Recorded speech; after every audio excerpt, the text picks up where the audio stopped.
4.7 재보궐선거는 야당의 압승으로 끝났습니다. 하지만 내년 대선을 앞두고 있는 만큼 이번 선거에 대한 여러 가지 해석과 분석이 계속해서 나오고 있습니다. 눈여겨볼 대목들이 뭐가 있을까?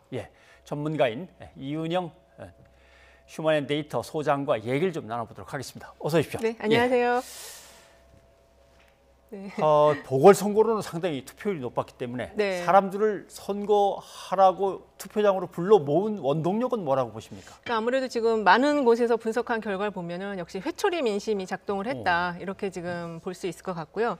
특히 이제 부동산하고 LH 문제와 관련해서 정부 여당이 굉장히 기민하게 대응을 했거든요.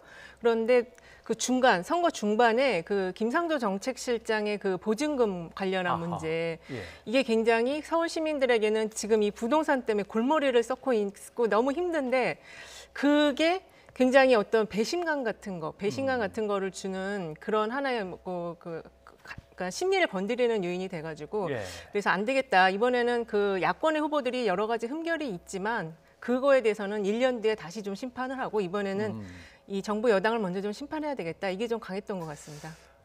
어찌 보면 보궐선거를 치르게 된 근본적인 원인도 여당의 시장들이 잘못했기 때문에 치러지는 건데 그런 실수가 나오면 이제 그게 더해질 수는 있겠군요. 그러니까 이제 그런 속에서 이제 좀 더 낮은 자세로 갔어야 되는데 이 선거 후반에 가서는 그 서울, 부산 모든 캠프가 이 이제 상대의 의혹에만 집중하고 몰두하는 형상을 보였기 때문에 이제 지지층에서도 그 부분을 조금 외면했던 것 같습니다. 자, 혼나야 될 여당이 네거티브 선거 전략으로 계속 밀고 나가니까 그것도 모습이 영 안 좋게 마땅치 보였던 것 않은 같아요. 그런 느낌을 줄 수도 있군요. 그런데 역시 서울을 놓고 보면 강남 3구는 뭐 오세훈 시장을 적극적으로 지지한 거는 분명한 것 같습니다. 맞습니다. 근데 이제 강남이 원래 이제 좀 보수적인 성향이 있다고는 하지만 그래도 예전에 강남 좌파라는 그런 이름도 있었거든요. 그래서 꼭 보수적이다라고 이렇게 단정하기는 어렵고 사실 민주당 후보들이 강남 3구 또 4구 이쪽에서 한 30대 중반 정도의 지지를 항상 얻었어요. 그래서 꼭 보수적이다라고 보기는 어려운데 이번에 그 나타난 결과를 보면은 아무래도 이제 부동산 이슈와 관련해서 그 이제 세금 문제라든지 재건축 이슈 이런 것 때문에 그 이익 투표에 좀 집중하지 않았나 이렇게 좀 볼 수 있을 것 같습니다.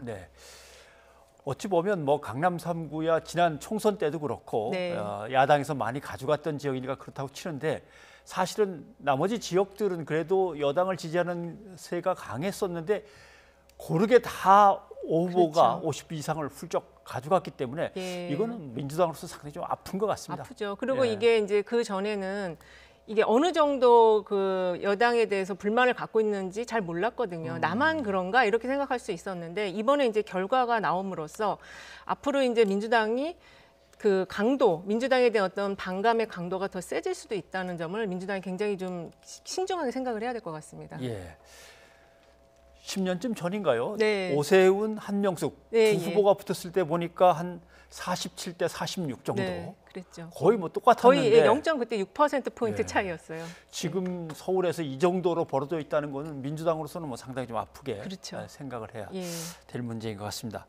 그런데 제일 뭐 지금도 토론에 가장 뜨거운 이슈이긴 합니다만 뭐 이 남자라고 줄여서 부르던데 20대 남성들의 표가 오세훈 후보한테 한 10명 중 7명 정도 갔습니다. 그거는 어떻게 받아들여야 되겠습니까? 아무래도 이제 그 20대 남자층이 원래는 민주당 그 대통령 지지층의 가장 핵심적인 지지층이었는데 이게 점점 그 지지율이 낮아지면서 이제 반토막이 났는데 사실 이 20대 같은 경우는 MZ, 밀레니엄 Z세대라고 그래서 기본적인 성향이 좀 무정당적인 성향을 갖고 있고 그다음에 그 탈이념적인 성향을 갖고 있어요. 그리고 기성세대와 다른 점이 하나 있다면 그 경제에 굉장히 민감해요. 이들 세대가. 그러니까 우리 기성세대가 20대에는 경제에 별로 관심이 없었거든요. 뭐 이념에 더 충실하다든가. 근데 지금 이 세대는 고등학교 졸업하면 청약통장을 무조건 하나 가입을 할 정도로 관심이 주식과 재테크 이런 데 많기 때문에 정부 여당 쪽에서 이런 부분에 대한 거를 좀 희망을 주지 못했다. 그래서 이번에 이렇게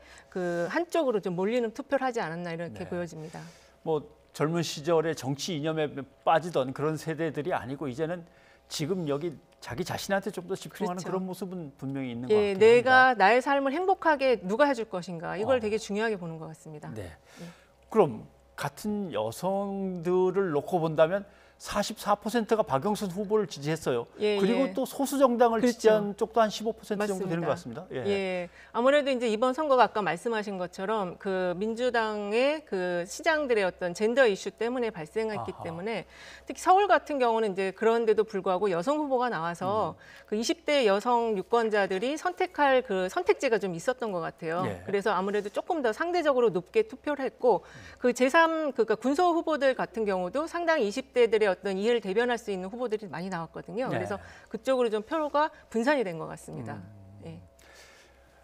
이번에 20대 여성들이 보여준 그런 성향이 계속된다면 다당제도 좀 가능하겠습니다. 새로운 색깔의 정당들이 좀 그쵸. 더 젊은 정당들이 많이 지지를 예, 조금 받는. 그런 거에 어떤 단초를 볼 수는 있었던 것 같아요. 네.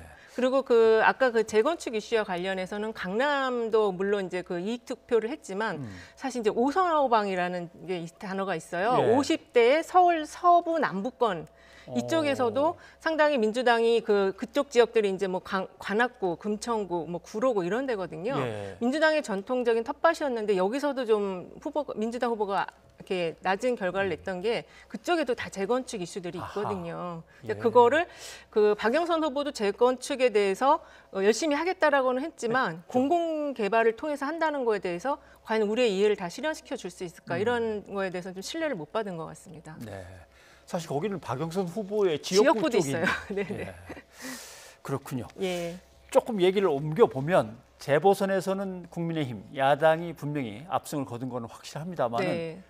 그 다음에 이어질 대통령 선거와 연관돼서 얘기를 해보면 이재명 지사는 오히려 지지율이 그대로 1위를 유지했고 그 정도 네. 수준에서. 근데 윤석열 전 검찰총장 같은 경우는 한 25에서 17, 8로 내려왔으니까 꽤 네. 내려왔습니다. 네. 한 7%포인트 정도 빠진 걸로 나오는데 이제 그거는 이제 MBS라고 내셔널 바로미터 서베이라는 4개 기관 합동 조사 결과가 그렇고 예. 그 갤럽 조사를 보면 또 두 후보가 23%로 거의 같이 동률로 그렇습니까? 나와 있어요. 예. 근데 요 지금 조사들이 그 재보선 직전에 했던 조사기 때문에 그런데 이제 그 아무래도 윤석열 후보의 그 지지율 추이를 보면은 특징이 뭐냐면은 이게 좀 지지율이 되게 불안정해요. 그래서 조사 시기라든지 또는 어느 회사에서 조사했냐, 조사 방법에 따라서 이게 이렇게 그 들쭉날쭉하는 경향이 있거든요. 그러니까 이건 뭘 의미하냐면은 그 자신을 지지하는 깨지지 않는 핵심 지지층이 있어야 되는데 그게 지금 없다는 얘기예요. 아하. 근데 이재명 지사 같은 경우에는 그게 20% 초반을 유지하지만 그게 이렇게 내려가거나 올라가거나 이런 흐름은 아직은 좀 보이질 않고 있거든요. 그래서 그 향후에 윤석열 후보가 이제 그 정치에 진입을 하게 되었을 때 이 핵심 지지층을 어떻게 확보할 거냐 이게 굉장히 중요한 문제가 될 것 같습니다. 네. 재보궐 선거 중에 그래도 이재명 지사는 계속 뭔가 발언을 하고 주목을 받았습니다. 네. 그런데 윤석열 검찰총장은 자중하면서 전혀 내색을 안 비쳤기 때문에 그렇죠. 투표장에만 가고 네. 그런 것도 영향이 있습니까? 역시 아니, 이 이슈가 안 되니까. 그렇죠. 윤석열 후보의 그 총장의 특징이 또 하나 뭐냐면 언론에 많이 나오면 지지율이 올라가고요. 예. 언론에서 좀 안 보이면 또 지지율이 살짝 빠져요. 그래서 이해찬 전 대표가 반사체라는 얘기를 했는데 그 부분이 좀 맞지 않다 그런 생각이 들 때가 있습니다. 예. 그러면 국민의힘은 네. 빨리 자기들한테로 와서 좀 함께 뛰어줬으면 물론 바라겠지만 네. 본인은 약간 자중하면서 세를 살피는 것 같기도 하고 만약에 윤석열 전 검찰총장이 선언을 분명히 하고 네. 모습을 자꾸 드러내면은 지지율이 확실히 변화가 다시 오겠습니까? 이제 올라가고 만약에 국민의힘 당으로 들어가면 그 핵심 지지층이 거긴 있잖아요. 한 15에서 20%가 있거든요. 그걸 바탕으로 하면 이렇게 들쭉날쭉하는 현상이 좀 사라질 것 같은데 지금 한 가지 변화된 상황이 있다면 그 오세훈 후보, 안철수 후보가 기사회생을 했어요. 대선 후보로. 그래서 경쟁자들이 지금 생긴 거예요. 이 상황 속에서 이 윤석열 그 전 검찰총장이 어떻게 이제 정치적인 자기의 목소리를 잘 낼 거냐 이게 굉장히 중요한 포인트가 될 것 같습니다. 모르겠습니다. 김종인 전 비대위원장이 만나겠다고 하니까 두 사람이 만나면 거기서 어떤 얘기든지 몰라도 오고 가고 그러면서 또 모양의 변화가 생기는데 피해갈 수 없는 질문이 있습니다. 전문가들이 오실 때마다 한 번씩은 물어보는데 윤석열 전 검찰총장이 정치권으로 분명히 등장해서 대선 후보가 되려고 할 것 같습니까? 저는 그게 이제 지금 그 경쟁 후보들이 지금 이제 기사회생을 했거든요. 네. 그래서 상황을 굉장히 예의주시할 것 같고요. 그다음에 지금 하나 나온 문제가 뭐냐면 킹메이커를 누구로 할 거냐는 문제가 남아 있는 것 같아요. 현재 아직은 김종인 비대위원장과 손을 안 잡은 상태지만 그 기존에 나온 언론 보도를 보면 또 김한길 전 대표와 굉장히 긴밀하게 의사소통을 한다고 들었거든요. 그래서 사실은 본인이 그러니까 이제 후보가 되기 위해서는 만들어주는 사람이 중요한데 여기는 이제 어디와 손잡냐가 굉장히 중요할 것 같습니다. 누구와 손을 잡고 네. 뛰느냐 그것도 네. 중요하군요. 예, 알겠습니다. 소장님 오늘 도움 말씀 고맙습니다. 네, 감사합니다.